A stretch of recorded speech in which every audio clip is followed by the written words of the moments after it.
have to get the letter. And I want us Refugees to acknowledge the people who are here who are refugees, or who were refugees. And I want us to think of how we are going to be looked at before and in the future. So when I came here, somebody received me at the airport, actually. I'm coming here from a very privileged place because I came as a government-assisted refugee, which has a lot more services than claimants.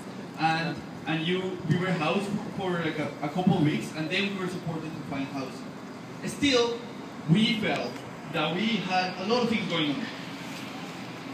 Our heads were kind of messed up in what we went through, which is the first thing that I think Jason Kennedy should start thinking about when he thinks that refugees come here as trying to exploit the system. I wonder if he reads the news. I mean, who would think that kind of stuff these days?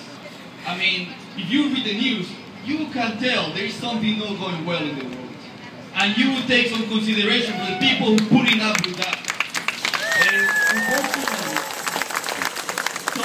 So we were just we had to leave home, and we left many things behind. We lost our house, we separated from our family. And we're talking about 60 people family. We don't have access to them. But then we were lucky. Around us, there were all these refugees. People who have bullets in their body. Of course, it's not a life-death situation. But I think that a woman who has bullets in her body should have been treated.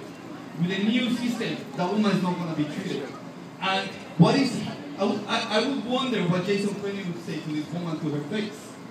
Or to the people who lost their children. Or to the people who lost their husbands or their wives. So now, and before, at that time, there was an idea of humanity in these things. There was an idea of humanity. And that's how I felt.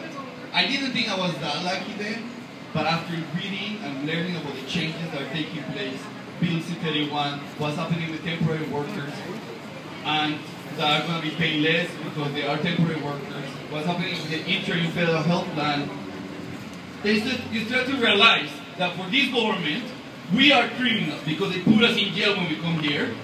We deserve to be paid less because the temporary workers are being paid 50% less than what the people here get paid. Shame! And we don't have access to healthcare because we are refugees. So we need to take a second and realize what are the ideas, what are the values put behind these laws. These are not, it's very serious. We in our communities are trying to understand it because the truth is too that in our communities we internalize a lot of things. And I can tell you that many of us here who are refugees, we would check our pants to come up here and speak in front of you to tell you that we're refugees. Because when I was in high school, many of the people in my room, in my classroom who were refugees, they were embarrassed about this. They were embarrassed about saying, because these are the ideas and the values that are being projected on people. And we need to come here as a point of strength and to tell people our stories. But also to realize how these things are connected to bigger things than us. To bigger things than us. Why indigenous people are still being marginalized and kicked out of their land. Shame! These are ideas and these are the values. Why are refugees not being treated fairly? Why are women still being gone missing downtown this side?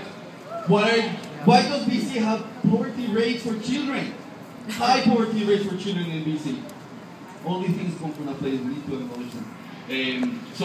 When I came to Canada, I went to be treated for my basic health needs in a bridge clinic, and I thought that was fair.